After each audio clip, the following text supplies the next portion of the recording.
Hey everybody, welcome to Kelly's Kitchen. Today we're going to make some simple pancakes. When I make my pancakes, I like to make a huge batch of them, and I like to freeze a bunch into different bags, and that way I'm set for set for the month. And when it's hot in the summer, I don't like to be cooking in the kitchen. So our big batch of pancakes will call for 3 cups of milk. So I have 2 cups here, and you can use any kind of milk, regular milk, coconut milk, depending on the milk allergies in your home or your preference, you can add anything. I have used up whipping cream I had in the house. I have used up buttermilk in my pancakes. It works. So you need sour milk, buttermilk. So in order to get that from regular milk, we add vinegar to it. So it's calling for 8 tablespoons of vinegar for the 3 cups of milk. There's a bunch in there, and I'll let it sit, and it will kind of bubble and ferment, and anyway, it will make it sour. And you can see that's happening right there, it's bubbling. Or my mother used to use the old milk and make pancakes. Anyway, there's your milk getting ready. I'm just going to set that aside so I can get into the flour. You need 4 cups of white flour. You could do 2 white, 2 whole wheat if you wanted. Sometimes I do that to mix it up. We are going to add some baking powder and baking soda. And it calls for 2 tablespoons of baking powder. You should take your baking powder and level it off so it is a full tablespoon. Of course, doing this for so long, I just kind of throw things in. So there's your baking powder. You also need some baking soda. And it calls for 2 teaspoons of baking soda. So 1, I see a lump that needs to be fixed. 2, did that lump go in there? Yes. We want to crack that lump up because if you don't, that's when you get that lovely bite. It tastes like salt. That's because it was lump there. And you're going to add some salt.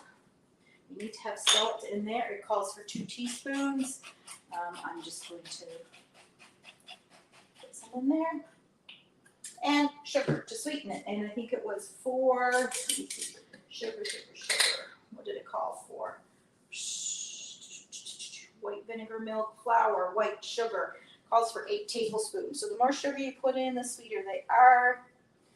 You don't have to add sugar. Something else you could add is seasonings, pumpkin, apple pie spice, puree. You can do that. That would give it a nice taste. I don't have spoon. Where's my wooden spoon? It was used earlier. You can also add chocolate chips to your batter, blueberries to your batter if you like. I like having sometimes my blueberries on the side, and that way the kids that don't like it don't have it. So there is our dry ingredients, our flour, and everything in there, right? Okay, so now we're going to add, I'm going to add the 2 cups of milk because I have 2 containers here. And then I'm going to add some eggs. I just wanted some liquid in there. So I'm going to add 4 eggs in total. 1, 2. This is something I can get my littles to help me with making pancakes. I do that during the winter. In the summer, we're outside so much we don't get time to kind of do this. Now, you could do your eggs separately in something else and whip them up. I'm not concerned because I will get them mixed up in here, no problem. You can have all your liquid mixed in one bowl, your milk, your eggs, your butter, which we're going to add here shortly. And I love this little container I've got my pancakes in because it's always just the right size. And I like that it has a pour spout. However, I highly recommend using a scoop, which you'll see here shortly, to put on your grill. You should have your grill heating up right now. You can grease your grill if you want to. I'm not too concerned because my pancakes don't tend to stick. I'm going to say that and you watch them stick. But yeah, so stir this up really good. And if you let it sit, the milk will, it's better. It gets more, it's best to let it sit a little bit so that the milk and the flour get all mixed together.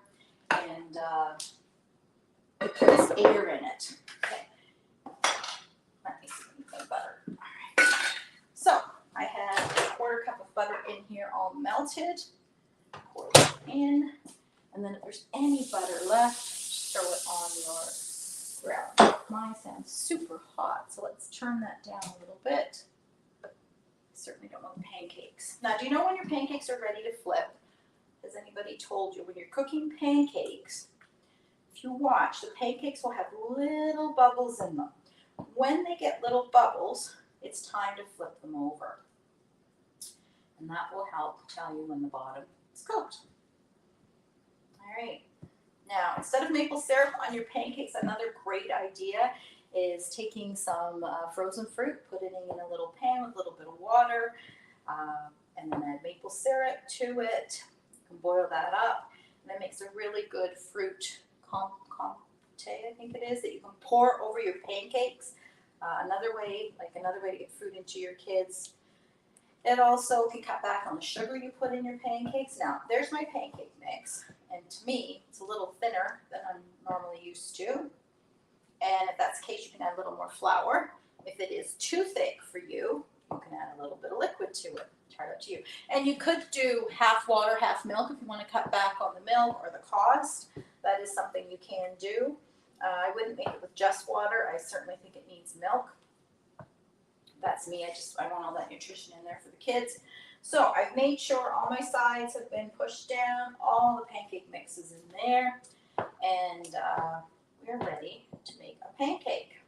So I'm going to put some on, and if it's too thin, I will be adding. So I wanted to show you what I do. You can use a ladle. A ladle is really good to use. I love to put my thing. Okay, you can use a measuring cup, but if you use a ladle like this, you're going to get the same size of pancakes all over.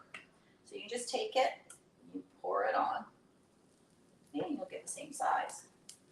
I've used ladles. I've used a measuring cup with a spout, which this one has. It would make it really big. This is also quick to do. Pancakes are dirt cheap. This batter also can be used for your waffles. It's the exact same one I used for my waffles. Now, I didn't add any seasoning to it. We'll have lots of fruit with it. And I put quite a bit of sugar in it, so I'm not too concerned. Okay, so I will make these. And as you see, there are bubbles starting to form in those. They're starting to cook. And then you'll just take your flipper and you'll flip them over. So just wait, that one's not ready. Wait and see. All right. Let's see, what do I have it on? I have my thing on about 320, 350 is about where I want it. Any higher, it's too much. And like I said, you'll let these cool. And then I will put them into bags or glass containers, actually. And I will divide them up enough so that I have enough each week. You can pop them in the toaster and then make a nice pancake already, or microwave if you wanted. Now you can add some blueberries in them, some chocolate chips if you wanted. I'm going to leave them plain, but see, that one was ready. Flip it over. So if your whole scoop will go underneath it, it's ready to flip. You see these little bubbles popping in there? It's starting to get ready. There we go. Nice looking pancakes.